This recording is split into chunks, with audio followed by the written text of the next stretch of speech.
Baiklah, shalom Bapak dan teman-teman yang terhormat Bapak Pendeta Ronald G. Sirait, MTH, MPD. Di dalam video ini sebagai salah satu syarat kelulusan untuk mata kuliah filsafat pendidikan, di mana video ini akan menjelaskan mengenai filsafat. Baiklah, pertama-tama saya akan menjelaskan mengenai filsafat itu secara umum. Filsafat adalah pandangan hidup seseorang atau kelompok orang yang merupakan konsep dasar mengenai kehidupan yang dicita-citakan. Filsafat juga diartikan sebagai suatu sikap seseorang yang sadar dan dewasa dalam memikirkan segala sesuatu secara mendalam dan ingin melihat dari segi yang luas dan menyeluruh dengan segala hubungan. Berbicara mengenai pendidikan, pendidikan adalah bantuan yang diberikan dengan sengaja kepada anak dalam pertumbuhan jasmani maupun rohaninya untuk mencapai tingkat dewasa. Pendidikan adalah upaya mengembangkan potensi-potensi manusiawi peserta didik, baik potensi fisik, potensi cipta rasa maupun karsanya, agar potensi itu menjadi nyata dan dapat berfungsi dalam perjalanan hidupnya. Pendidikan bertujuan untuk menyiapkan pribadi dalam keseimbangan kesatuan organis, harmonis, dinamis, guna mencapai tujuan hidup kemanusiaan. Jadi dari penjelasan di atas, filsafat pendidikan itu adalah filsafat yang digunakan dalam studi mengenai masalah-masalah pendidikan. Filsafat pendidikan merupakan aplikasi filsafat dalam pendidikan. Pendidikan membutuhkan filsafat karena masalah-masalah pendidikan tidak hanya menyangkut pelaksanaan pendidikan yang dibatasi pengalaman, tetapi masalah-masalah yang lebih luas, lebih dalam, serta lebih kompleks, yang tidak dibatasi pengalaman maupun fakta-fakta pendidikan dan tidak memungkinkan dapat dijangkau oleh sains pendidikan. Filsafat pendidikan harus mampu memberikan pedoman kepada guru pendidik atau guru. Secara etimologis, filsafat berasal dari kata philien, artinya mencintai, dan sophos artinya kebajikan. Jadi dari pengertian tersebut dapat kita artikan bahwa filsafat itu usaha untuk mencintai kebajikan atau kebijaksanaan. Ciri-ciri orang yang memiliki pemikiran yang filosofis, yang pertama itu berpikir dengan menggunakan disiplin berpikir yang tinggi. Yang kedua, berpikir secara sistematis. Yang ketiga, menyusun suatu skema konsep dan menyeluruh. Ada 3 persoalan yang ingin dipecahkan oleh filsafat. Yang pertama itu, apakah sebenarnya hakikat hidup itu? Pertanyaan ini dipelajari oleh metafisika. Yang kedua, apakah yang dapat saya ketahui?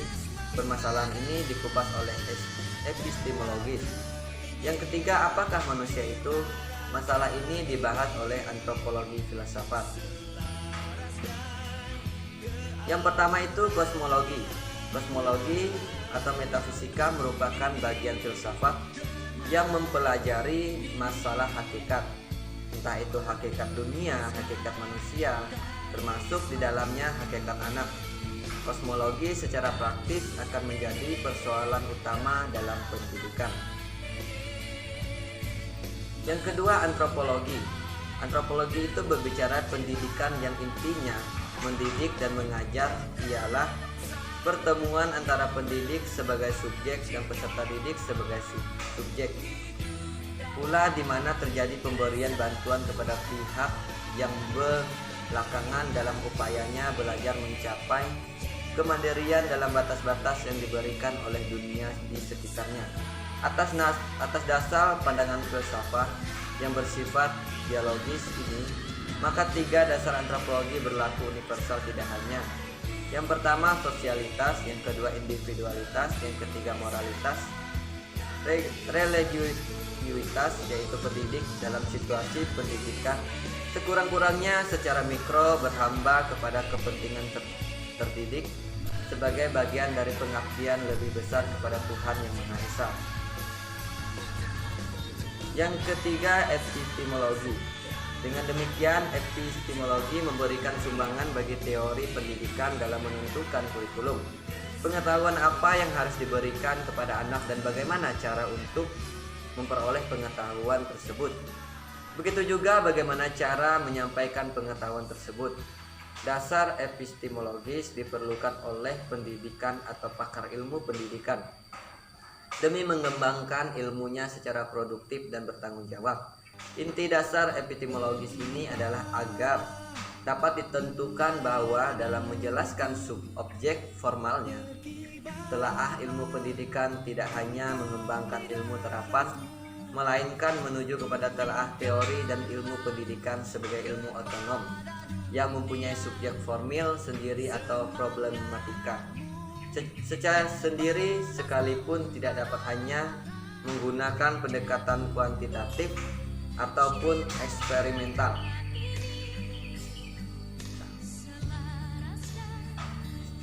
Yang keempat, ontologis. Pada latar filsafat diperlukan dasar ontologis dari ilmu pendidikan. Adapun subjek atau aspek realitas yang dijangkau teori dan ilmu pendidikan melalui pengalaman panca indera ialah dunia pengalaman manusia secara empiris. Objek material ilmu pendidikan ialah manusia seutuhnya. Manusia yang lengkap aspek-aspek kepribadiannya, yaitu manusia yang berakhlak mulia dalam situasi pendidikan atau diharapkan melampaui manusia sebagai makhluk sosial, mengingat sebagai warga masyarakat ia mempunyai ciri warga yang baik atau kewarganegaraan yang sebaik-baiknya. Tujuan filsafat pendidikan memberikan inspirasi bagaimana mengorganisasikan proses pembelajaran yang ideal. Teori pendidikan bertujuan menghasilkan pemikiran tentang kebijakan dan prinsip-prinsip pendidikan yang didasari oleh filsafat pendidikan. Peranan filsafat pendidikan memberi inspirasi, yakni menyatakan tujuan pendidikan negara bagi masyarakat, memberikan arah yang jelas dan tepat dengan mengajukan pertanyaan tentang kebijakan pendidikan dan praktik di lapangan dengan menggunakan rambu-rambu teori pendidikan. Filsafat pendidikan agama Kristen membahas persoalan filsafati dan teoritis mengenai pendidikan, baik dasar pemikiran maupun penerapannya dalam praktek, serta pemecahan masalah-masalah mikro dan makro pendidikan dengan menempatkan permasalahan pendidikan tersebut pada pemikiran filsafat maupun teoritis. Ya baik Bapak dan teman-teman sekalian, tadi beberapa hal yang dapat saya jelaskan mengenai filsafat pendidikan. Kurang dan lebihnya saya meminta maaf karena saya juga masih belajar. Kiranya ini juga dapat bermanfaat bagi kita semua. Terima kasih untuk Pak Ronald sebagai dosen filsafat pendidikan. Kiranya Tuhan Yesus memberkati kita semua. Sekian dan terima kasih. Tuhan Yesus